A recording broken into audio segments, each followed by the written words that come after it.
The Adlet schools are very different from the others, even the humans. Everyone else uses the education authority, and holographic teachers educate the children. The Adlet have their own curriculum. Due to circumstances, school today is not in the schoolhouse but a bunker. The teacher is determined to make a lesson of it as he paces back and forth. Adlets all wear a tattoo on their forehead signifying the clan they belong to, as well as their family and allegiance. For a child, the allegiance is not yet set. They will not finish the tattoo until adulthood. For thousands of years, the Adlet ruled over a quarter of the galaxy. It wasn't until the Warren came that we lost any ground. That is the beginning of the Great Galactic War. The Warren did not make allies very well, and our Horde armies put down rebellions quickly.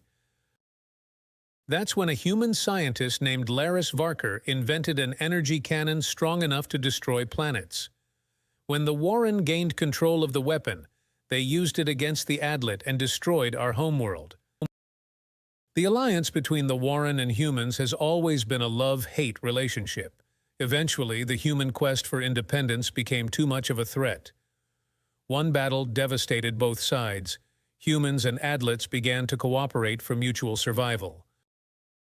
When the humans realized that their numbers were too small to contain, another scientist created the algorithm. An abomination. Machines that breathe, bleed, and procreate as we do. But they are not alive. Someday we'll all be called upon to destroy them and the Warren. Far gone are our homeworlds beyond the frontier, but it is our destiny to rise again. We were born to rule the galaxy. Chaplain Madeline entered the war zone on an errand of peace. She felt partly to blame for what had happened and hoped to negotiate a peace deal. She climbed to the top of the bunker where her Adlet friends stood. "Welcome, Chaplain Madeline.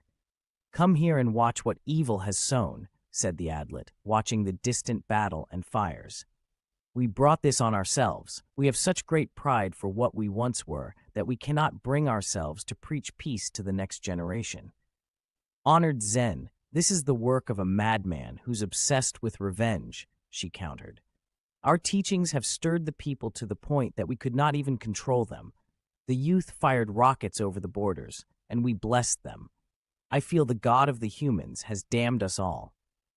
One cannot damn all for the acts of a few. Those who commit violence often have the loudest voice. Those who worship peace are often the first victims. You don't understand," he turned to her. "These hands are as dirty as the others.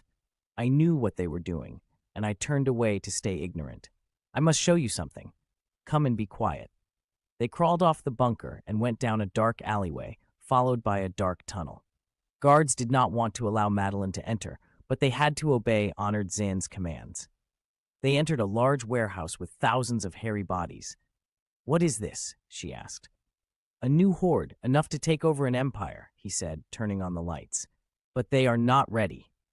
"But why are you showing me this now?" "The Loman and Meeran armies will soon overtake us. We will destroy what we can, but there will always be enough to know what it was. When they do, they will show this to the rest of the empire and turn them against us. They will know we plan to take over the empire, and they will condemn us and our children forever. I will not let that happen. As long as there are those who believe in peace, we must prosper. I fear the end is near, and we are responsible for yet another galactic war." After a moment of silence, Madeline asked, "How will your people survive the attack?" "The Adlet are full of deceit. You will see in moments. We will survive today. Come." They began to walk down more halls and dark corridors until they arrived at the Adlet Makeshift Battlefield Command. It was filled with men communicating and strategizing, looking for weaknesses and how to exploit them. Commander Carr commented on their arrival. "About time you got here, Zine, but you've brought an enemy into our midst. Chaplain Madeline is an emissary for peace. She can do no more damage than what has already been done," Zin reasoned as Madeline stood by quietly. "The trade union turned their back on us. That Meeran witch poisoned them, and they replaced their CEO. The Chancellor is working on his home kingdom of Whim. It may take some time until ships arrive." Carr looked at his display. Our forces must hold until then. We can't let them in the city. Take your friend below." They left before Madeline asked, "Whim, of all places. The planet of free love and carnal knowledge. How do you think that will end up?" They both ended up in a side corridor, and Zan pulled out a packet of cigarettes. "I don't know. Care to smoke on it?" "Ah, the only place in the Empire one can smoke. Yes, please. I need to calm my nerves." "How many Terrans know it works on their nerves?" "We don't condone it," she laughed. "Come, I'll take you to your place for the night. We'll fill you in on our strategy in the morning." They walked down further into the bunker, and Zien showed her a small spot resembling a small nest rather than a bed. "Reminds me of my military days. Never looked so cozy," said Madeline with a smile. "See you in the morning." Zien bowed and walked on. Madeline sat on her nest and spotted an adlet child looking at her. He hid between the wall and some boxes. "Hello, little one. It's Oma Chaplin. I'm sworn to peace." She patted the nest beside her. "Come, I won't bite. I'm a vegetarian." He laughed. He watched others walk by and figured if they couldn't be bothered, then she must be safe. He slowly came out and sat down beside her. "Are you Loman?" "Well, I'm a Loman Terran if that's what you're asking. See this?" She pointed to her badge. "This gives me the rank of Chaplain of the Order. Come, let me tell you a story. It's about two brothers who were coming of age. It was time for them to either make their way in the world or take over the family business. Now, father begged for both to join him, but Darren was not having it. He wanted to find his way in the world. Barlin was the other brother. He stayed and helped his father. Darren went into the world and became successful for a time. He never bothered to call or write. Meanwhile, Barlin stayed at home and helped father be rather successful on his own. As years passed, Darren's business failed and he lost everything. He was homeless and too afraid to go home, but he had no choice. He gathered his courage and went home. Barlin was away for the day when Darren came home. Father greeted him with open arms. He was so happy, in fact, that he called for a feast in his honor. When Barlon returned home, he was dismayed that they threw a feast for Darren's return when Barlin was the loyal son. Father was overjoyed that the son he lost had returned and that the family was united. The brothers of humanity have been split ever since the age of the Guardians. At one time, we were all together and united for peace. Someday, we will be united again. The child looked up and asked, "Why do they want to hurt us?" "Because they're confused, because they're afraid. Any disagreement can escalate to war. It usually starts as something simple, and threats are countered with threats until one side is so afraid that they feel they have to fight.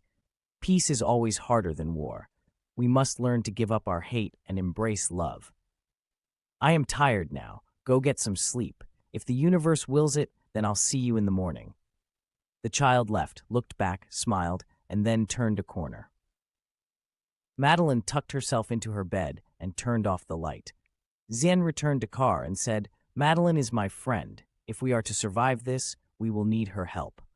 Carr stared at Zen for a moment and spoke. They decided to contact the Warren. Zin felt a chill down his spine. What are they thinking? There is no greater weapon against an enemy than another enemy. They will fight each other while forgetting us. We will recover and take what's left. God help us if we don't recover. Carr said with confidence, "It is God's will."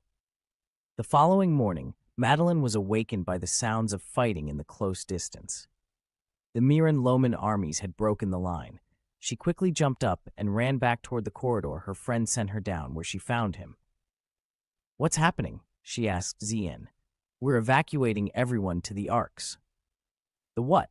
"The fleet from Wim is here, but they're being turned back by the blockade. We'll get our people out with the Arks." I don't understand. The ground started to shake violently, and Zen took her to a window. "You're on a ship large enough for thousands of our people."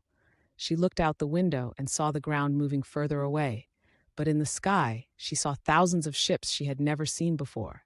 Each ship was a structure or building in the city. The surrounding areas collapsed as each ship took off. "How are you ready?" "How? No." Madeline finally understood. These ships were for the Horde. "Very good. Now you know what the others will think. We built the ships first and then started the cloning. If they just waited 6 more months, we would have had an army to take the planet. In a year, we would have taken the Empire. In 20 years, the galaxy would once again be ours. They will take this to the Imperial Parliament. The Empire will unite against the Adlet. Even if the Empire turns against us, I doubt the Meeran and Loman kingdoms will return to the fold. They have become too powerful. Zian paused, as if afraid to ask his friend to do something against her beliefs. How far would you go to preserve the peace? What will you do for the Empire? Anything I can, of course. We want you to do something. We want you to kill Jacob Lanner. I cannot kill. Even if I could, I can't even get near him. But you still have connections on Loman. Perhaps you can get his brother to do it for you.